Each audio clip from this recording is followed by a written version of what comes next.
नमस्ते। चलिए आज एक खोज पर निकलते हैं।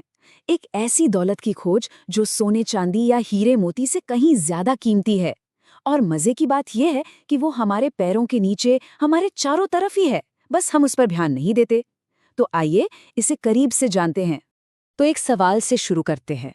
जब भी कोई खजाना शब्द बोलता है तो दिमाग में क्या आता है? सोने से लबालब संदूक या कोई चमचमाता हुआ हीरा? जरा एक पल के लिए सोचिए, हमारी इस धरती का सबसे बड़ा, सबसे कीमती खजाना आखिर है क्या?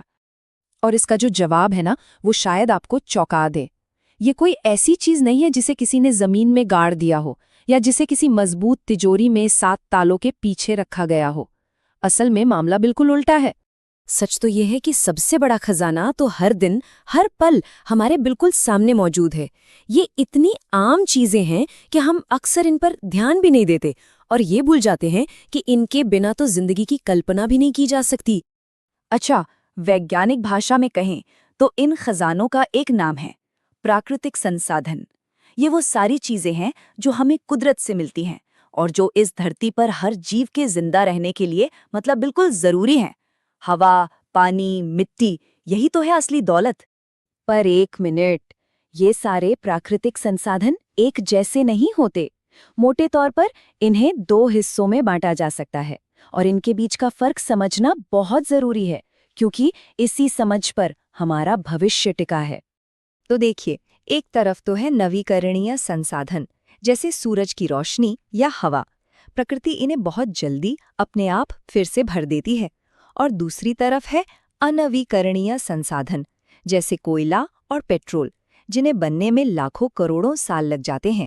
मतलब सीधा सीधा हिसाब ये है कि नवीकरणीय संसाधन अगर हम इन्हें समझदारी से इस्तेमाल करें तो ये कभी खत्म नहीं होंगे, ये बार बार भरते रहते हैं। लेकिन अननवीकरणीय संसाधन एक बार खत्म हो गए तो बस हो गए, वो हमेशा के लिए चले गए। तो चलिए फटाफट से कुछ सबसे जरूरी खजानों पर नजर डालते हैं और समझते हैं कि ये हमारी दुनिया को कैसे चलाते हैं और हमारी जिंदगी के लिए इतने अहम क्यों हैं। शुरुआत करते हैं हवा से। अब देखिए, हवा में ज्यादातर तो करीब 78% नाइट्रोजन है, लेकिन वो जो 21% ऑक्सीजन है ना, वो ही है हमारी जान। हमारी हर एक सांस इसी 21% पर टिकी हुई है। और बात सिर्फ सांस लेने की नहीं है। सोचिए, ऑक्सीजन के बिना आग ही नहीं जल सकती, मतलब न खाना पकेगा, न कोई फैक्ट्री चलेगी। और यही हवा जब चलती है तो पवन ऊर्जा बनकर हमें साफ सुथरी बिजली भी देती है। अब आते हैं पानी पर। हाँ, हम सब जानते हैं कि धरती का ज्यादातर हिस्सा पानी है, पर ये आंकड़ा देखिए जरा, इसमें से सिर्फ 3% से भी कम पानी पीने लायक है ना चौंकाने वाली बात? यही है पानी की असली कीमत। अरे हमारा खुद का शरीर 70% पानी से बना है, इसके बिना तो हम कुछ दिन भी नहीं टिक सकते। जो खाना हम खाते हैं उसे उगाने के लिए पानी चाहिए, और रोजमर्रा की जिंदगी, नहाना, धोना, सब कुछ पानी पर ही तो निर्भर है। ये सचमुच जिंदगी का अमृत है। एक बात कही जाती है जो सूरज की अहमियत को बिल्कुल साफ कर देती है। जरा इस पर गौर कीजिए। सूरज की रोशनी के बिना पृथ्वी सिर्फ बर्फ का एक ठंडा गोला होती, जहां कोई जिंदा नहीं रह सकता था। ये सिर्फ गर्मी नहीं, ये ऊर्जा का सबसे बड़ा स्रोत है। अब देखिए सूरज हमारे लिए क्या क्या करता है। पौधे इसी की रोशनी से अपना खाना बनाते हैं और वहीं से तो पूरी फूड चेन शुरू होती है ना? सूरज की गर्मी से ही पानी भाप बनकर ऊपर उठता है, बादल बनते हैं और फिर बारिश होती है। और हाँ, ये हमारी हड्डियों के लिए जरूरी विटामिन डी भी देता है। अच्छा, अब चलते हैं अपने अगले खजाने की ओर, जंगल। इन्हें अक्सर पृथ्वी के फेफड़े कहा जाता है, और ये नाम बिल्कुल सही है। ये हमारे ग्रह के लिए वही काम करते हैं जो फेफड़े हमारे शरीर के लिए करते हैं। ये करते क्या हैं? ये कार्बन डाइऑक्साइड को अपने अंदर खींचते हैं और हमें सांस लेने के लिए ताज़ी ऑक्सीजन देते हैं।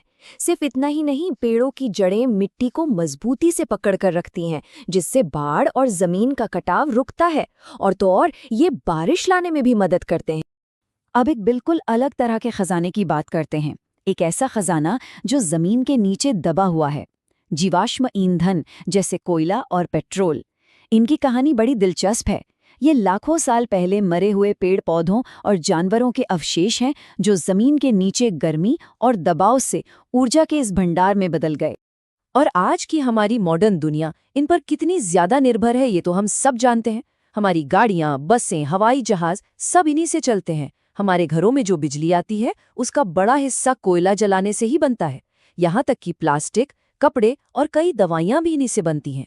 तो जब हम ये समझ गए हैं कि ये खजाने कितने जरूरी हैं और कुछ तो हमेशा के लिए खत्म भी हो सकते हैं, तो सवाल ये उठता है कि हम इन्हें बचाएं कैसे? हम इन अनमोल खजानों के अच्छे रखवाले कैसे बन सकते हैं? इसका जवाब एक बहुत ही आसान से नियम में है, 3R। यानी रिड्यूस मतलब इस्तेमाल कम करना, रीयूज मतलब चीज़ों को बार बार इस्तेमाल करना, और रिसाइकिल मतलब पुरानी चीज़ों से नई चीज़ें बनाना। और ये करना कोई मुश्किल काम नहीं है।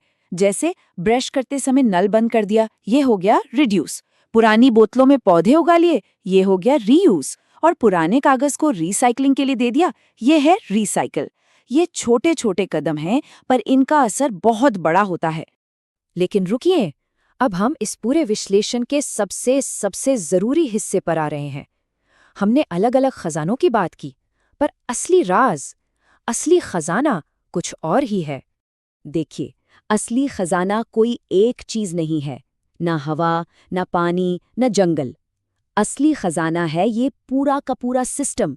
ये सब चीजें एक दूसरे से जुड़ी हुई हैं, बिल्कुल एक बड़ी मशीन के अलग अलग पुर्जों की तरह।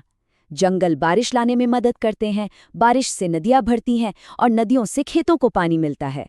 अगर एक भी पुर्जा गड़बड़ाया तो पूरी मशीन पर असर पड़ता है। तो आखिर में सवाल बस यही है, ये जानते हुए कि हम सब इस बड़ी सी मशीन का एक हिस्सा हैं, इसे ठीक से चलाने में हमारी भूमिका क्या है? ये एक ऐसा सवाल है जिसका जवाब हम सबको मिलकर खोजना होगा।